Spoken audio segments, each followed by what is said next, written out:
আর এই যে পাসপোর্ট জালিয়াতির কথা আপনাদেরকে বলছি, সেই পাসপোর্ট জালিয়াতির আঁতুর ঘর কোনটা জানেন?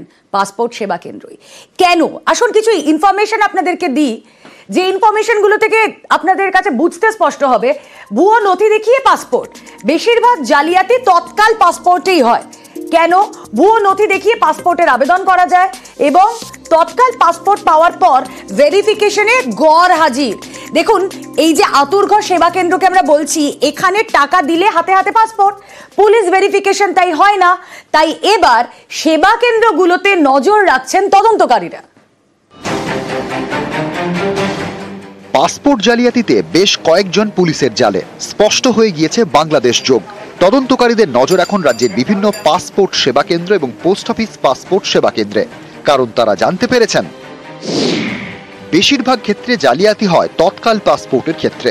এক্ষেত্রে ভুয়ো নথি দেখিয়ে পাসপোর্টের আবেদন করা হয়। পাসপোর্ট পাওয়ার পর ভেরিফিকেশন এড়িয়ে যান আবেদনকারী। ভেরিফিকেশন যে হয়নি তা পাসপোর্ট অফিসের নজরে আসার আগেই পগার পার। সংশ্লিষ্ট ব্যক্তি ততক্ষণে হয়তো দেশ ছেড়েছেন। কিন্তু কিভাবে হয় এই পাসপোর্ট জালিয়াতি? প্রথমে দালালরা তৎকাল পাসপোর্টের জন্য অনলাইনে আবেদন করেন, তারপর নথি নিয়ে হাজিরার জন্য পাসপোর্ট সেবা কেন্দ্র সিলেক্ট করেন। সেখানে প্রাথমিক পর্যায়ে নথি যাচাইয়ের পর পাসপোর্ট দেওয়া হয়। কিন্তু নথি তো জাল, ভেরিফিকেশন হলেই তো ধরা পড়ে যাবে। কিন্তু কেউই ধরা পড়ে না, কারণ ভেরিফিকেশনটাই হয় না। পুলিশের দাবি, জাল নথিতে তৎকাল পাসপোর্ট পাওয়ার পর কেউ আর ভেরিফিকেশনের জন্য ডিআইবি অফিসে যান না।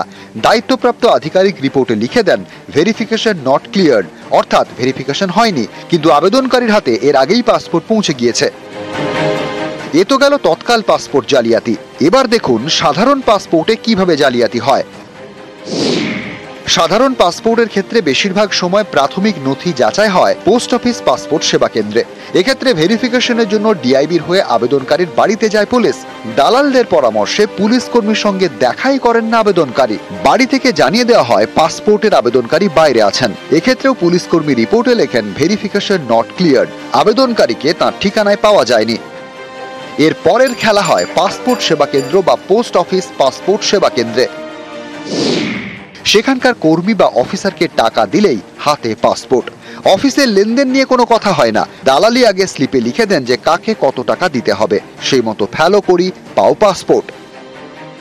পাসপোর্ট রিনিউ করার সময় সমস্যা, অভিযোগ খতিয়ে দেখতে গিয়ে পাসপোর্ট অফিসের কর্তাদের চক্ষু চড়ক গাছ। ভেরিফিকেশন নট ক্লিয়ার্ড, এরকম রিপোর্টের পাহাড়। এরপরে শুরু হয় তদন্ত, তাতে প্রকাশ্যে আসছে পাসপোর্ট জালিয়াতি।